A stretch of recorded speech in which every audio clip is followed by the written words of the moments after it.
Hey everyone, chaomix here. If you've been following my channel since the beginning, first of all, cringe, but second, you'd know that I'm a huge Sonic 06 enjoyer. My first real video on this channel was dedicated to appreciating all of the cool aspects of Sonic 06, and analyzing what it got right over a lot of the newer games. I'm not gonna get too into that here though, so if you want to hear my in-depth thoughts on Sonic 06, feel free to check out that video here. But chaomix, Sonic 06 is an incredibly flawed, borderline broken video game that nearly destroyed and tarnished the entire series' reputation. Yeah. And I still absolutely get behind almost everything it was trying to do. Keyword, almost. Among all of my favorite aspects of Sonic 06, there's just one thing that no matter how hard I try to defend, I literally just can't. It's not the story. It's not the terrible console performance issues. It's not even the game-breaking glitches. No, I'm talking about one of, if not the worst character in the entire Sonic universe. Princess Elise. Princess Elise is the textbook definition of an unlikable character. She hinders and completely inconveniences our main characters at almost every turn. She's absolutely helpless, and the one time she does help out, it's something the FBI should probably get involved in. FBI, open up! There are just so many things wrong with Elise as a character that, yes, I'm going to make an entire video about it. Don't be deceived by the cute little artwork in the thumbnail I drew for her. I'm not about to pull any punches here. So sit back, relax, and grab some popcorn, because this is the roast of Princess Elise.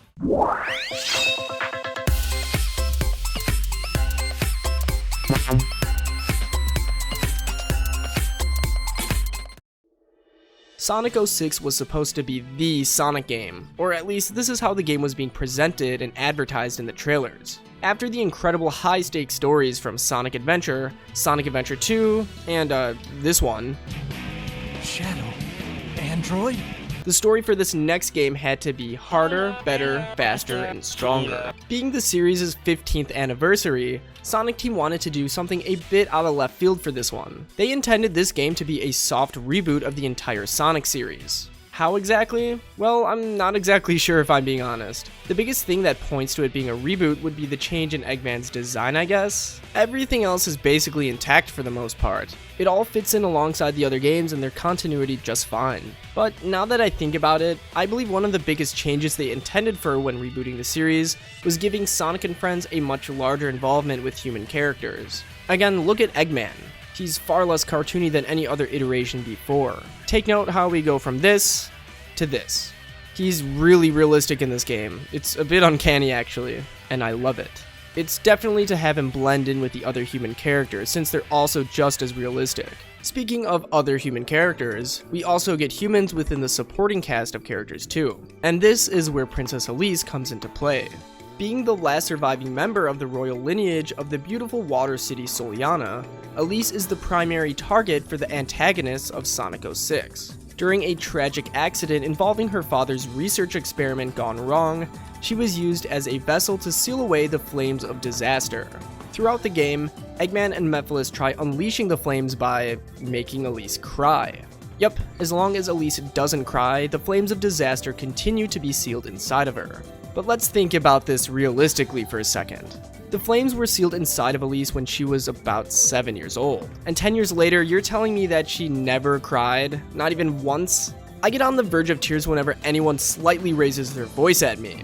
I know 7-year-olds in my family that cry at literally everything. My dog cries every single time I leave the apartment to take out the garbage.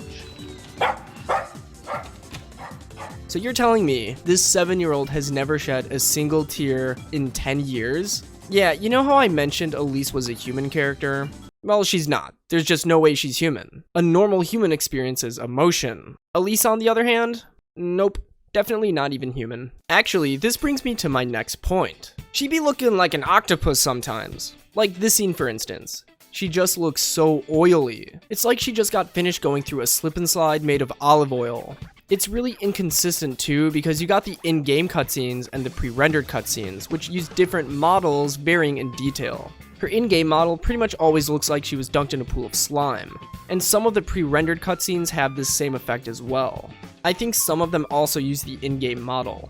But other pre-rendered cutscenes actually make Elise look pretty good, like the ones at the beginning and end of the game. Dare I say, Elise is actually pretty cute when she isn't a slimy octopus monster. I know, it's crazy, right? But unfortunately, this isn't the case for the majority of the game, save a few cutscenes. Oh, and don't even get me started on her tan legs. I understand that these are supposed to be pantyhose. That's a funny word. But they're like bright orange. Pantyhose aren't supposed to glow like this, at least I think, and it just doesn't mesh with how extremely pale she is. She's basically translucent, you can see right through her skin, it's so light. Okay, so Princess Elise is very realistic looking, as are the rest of the human characters in this game, but I really don't have an issue with this. I go pretty in-depth about this point in my Humans in Sonic Games video, so check that out if you want to know my stance on Sonic characters being alongside humans. But in summary, I don't mind that the humans are realistic and the animal characters are cartoony. I think it gives the series a really unique aesthetic that not many others have. The main issue with the human characters is the motion capture and animations. And this applies to Elise as well. It's so awkward with the way she flails her limbs around and the way her face is animated. She's just so emotionless. But hey, this is probably how she forced herself not to cry. Remember guys, she isn't human. Alright, enough smack talking about the way she looks. Let's talk about what's in that slimy little noggin of hers because it isn't much. Elise, you kind of a dumb bitch. Not only do you get captured once, not only do you get captured twice, not 3 times, not 4 times, but you get captured a grand total of 5 times, all within the same game. And that last one is completely voluntary, right after being saved. Oh yeah, and after all the trouble our heroes went through to rescue her, she dies. Sonic has to bend over backwards through the planes of reality to go back in time to save her sorry ass. She literally couldn't be any more of an inconvenience. Elise is the epitome of damsel in distress. She falls into this trope so hard, it's just an insult to women everywhere. Come on, even Princess Peach doesn't get captured 5 times in a row in a single game. In this scene, she's literally standing right next to Eggman as he traps Sonic and friends in his machine. You wanna, I don't know, step on his toe with your heel? Throw a punch? A wet slap across the face? Do something? Girls can fight back too, you know. Elise is absolutely useless. She doesn't even try. And when she isn't being held captive, she's being carried like a child by Sonic. You got 2 perfectly good legs, why don't you use them? Oh yeah, they're orange, sorry. Alright guys, I'm getting a bit too heated here. Let's move on to the next topic. Alright, let's see, what's next here? Oh no, oh no. No. So guys, I'm not trying to get demonetized here, but Elise is kind of freaky, if you know what I mean. And like, in the worst way possible. They give Sonic and Elise this extremely uncomfortable romance throughout the entire game. These scenes with Sonic and Elise make me want to gouge my eyeballs out. They cause me physical pain. And yes, we need to talk about the infamous kiss scene at the end of the game. There's multiple things wrong with this scene. Not only is Sonic an animal, but he's also dead. Elise should be fully investigated by the FBI. This is illegal on multiple levels. And this isn't a kid's game too. What the heck, Sonic Team? God, okay, I need to stop talking about this character. We're treading territory I do not want to be anywhere near. As I've hopefully made it obvious enough, Princess Elise is a really bad character. Possibly the worst in the series. I do really like her backstory, if only she was more useful in the present day part of the story though. I really do feel like she had a lot of potential to be a pretty good character. I remember when I first saw the trailer for Sonic 06, I literally thought it was a Final Fantasy game. But to my surprise, it was a new Sonic game. I had so many ideas of what Elise could have been. She could have been so great. But like many things in Sonic 06, it seemed great in concept, but not in execution.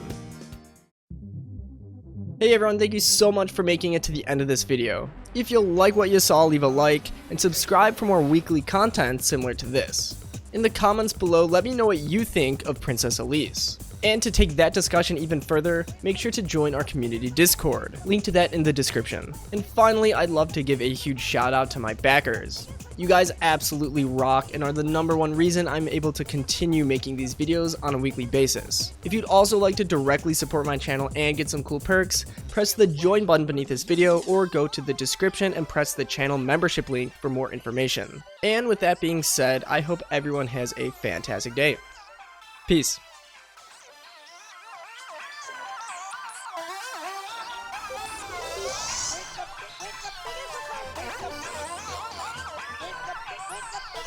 Wake up! Wake up! Wake the sinners!